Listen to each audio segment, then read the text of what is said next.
Assalamualaikum warahmatullahi wabarakatuh. Auzubillahi minasyaitonirrajim. Bismillahirrahmanirrahim. Kitabun marhum, ia adalah kitab yang berisi catatan atau amal.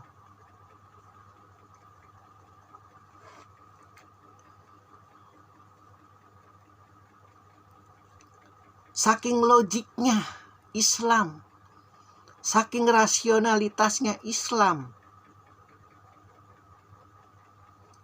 pun ketika dalam proses penghisapan, dalam proses mistik dunia, dalam proses mistik dunia akhirat yang nanti insya Allah akan terbuka kelak segala kegaiban itu, yang dimana dimulai dari ruh kita diambil oleh Allah dalam dunia kematian, dimana jasad kita dikuburkan, dimana ada alam kubur pula sebelum dia berlari ke alam sangkakala, sebelum berlari ke alam kiamat. Semistik apapun Islam itu selalu sesuai nalar, selalu sesuai logika.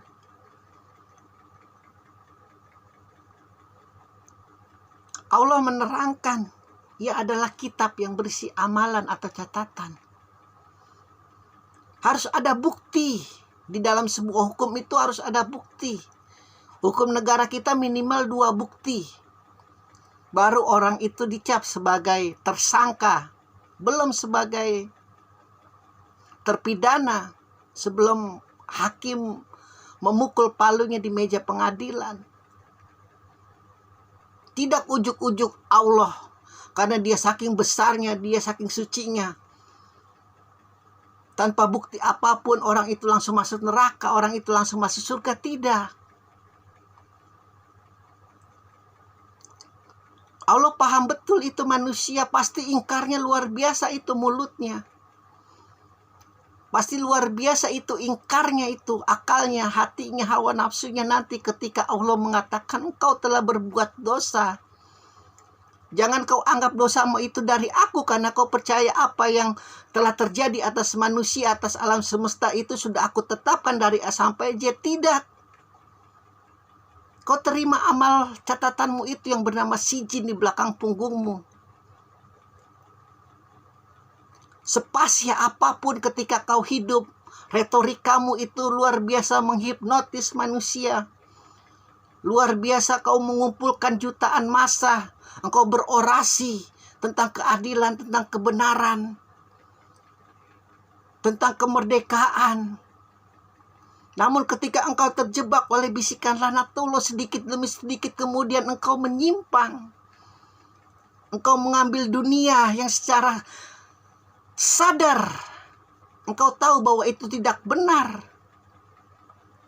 Hanya karena demi memuaskan hawa nafsumu yang sesaat. Kau tahu kan rahmatku itu lebih cepat datangnya daripada ajabku. Namun kau tidak sadar. Engkau malah tenggelam. Malah semakin berbuat jalim, maka semakin berbuat menindas. Engkau kangkangi semua orang yang bekerja keras. Engkau kangkangi semua orang yang jujur. Engkau kangkangi semua orang yang benar-benar dalam perlindunganku. Kau ambil haknya, kau gusur tanpa balasan yang setimpal dengan apa keuntungan yang kemudian akan kau ambil kelak. Kau beri makan itu anak istrimu, saudara-saudaramu dari hasil perjuangan kegelapanmu.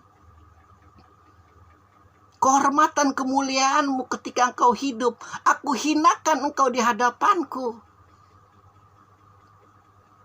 Para nabiku, para rasulku dari sejak zaman Nabi Adam sampai Muhammad, sampai akhir zaman, para walinya itu luar biasa jijik. Luar biasa jijik, menggigil mereka ketika ditawarkan oleh laknatullah untuk mengambil yang bukan haknya. Lebih jijik daripada melihat bangkai binatang yang dimakan oleh belatung-belatung. Tapi kau kan tidak.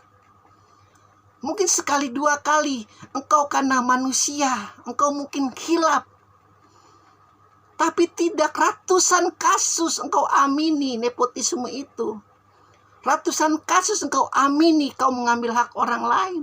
Kau jalimi orang lain. Padahal mereka sedang bergerak siratal mustaqim kepadaku. Maka kau terima itu amalan-amalan durhakamu dalam punggungmu. Yang tidak bisa kau baca. Tapi menghimpitmu saking geramnya aku, Tuhan semesta alam. Saking kesalnya aku, marahnya aku. Kalau kau kafir, kau tidak kenal Rasulullah, kau tidak kenal Muhammad, kau tidak kenal Ali, kau tidak kenal Abu Bakar, kau tidak kenal Utsman, kau tidak kenal Umar bin Khattab. Mungkin aku bisa paham karena aku hidup dalam lubang kebodohan yang paling bodoh. Yang seperti Imam Ali katakan, orang kafir bisa masuk surga meskipun sulitnya seperti keledai yang masuk lubang jarum. Aku bisa paham kau hidup dalam lubang kebodohan. Tapi bapak ibumu itu Islam. Nenekmu Islam. Kakekmu Islam. Buyutmu Islam. Bahkan mereka pernah berhaji kepadaku.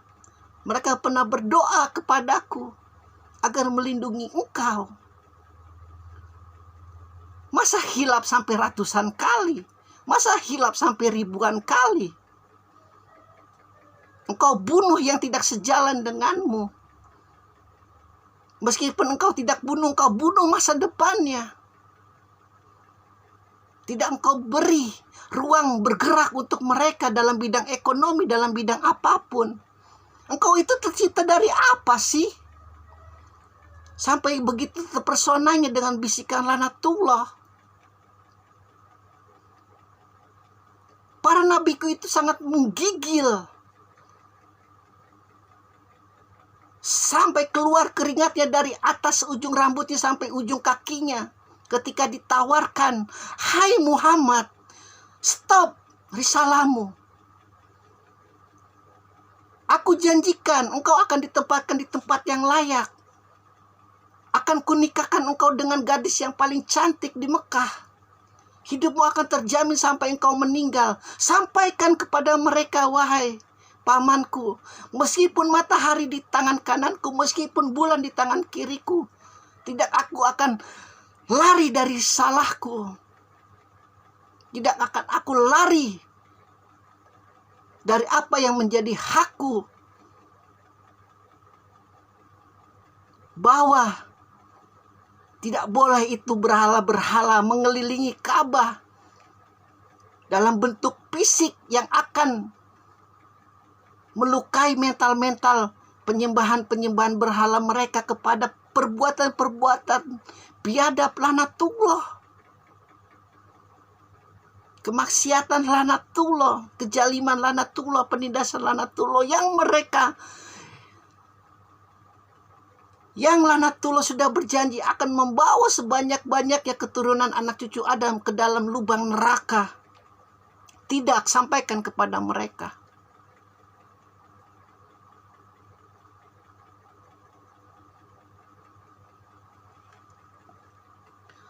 Allah Maha Suci, Allah itu Maha Pintar, makanya penghisaban juga sesuai dengan logika hukum. Secerdas apapun engkau, meskipun engkau kuliah sampai tahunan di Amerika, kau tidak akan bisa lari dari keadilan Allah. Kau tidak akan bisa lari dari keadilan para malaikat yang sudah Allah tempatkan posisinya sebelum kiamat. Engkau menyangka malaikat itu menunggunya sampai miliaran tahun. Sekarang tercipta dunia kuantum. Satu hari di planet Mars berbeda dengan satu hari di sini. Logikanya pun berbeda. Satu hari di akhirat berbeda dengan satu hari di bumi. 1000 tahun Allah pastikan. Semua sesuai nalar, semua sesuai logika. Tertawalah engkau yang sedang berbuat jalim sekarang. Karena tertawamu nanti akan Allah balas dengan bentuk tangisan yang paling tangisan.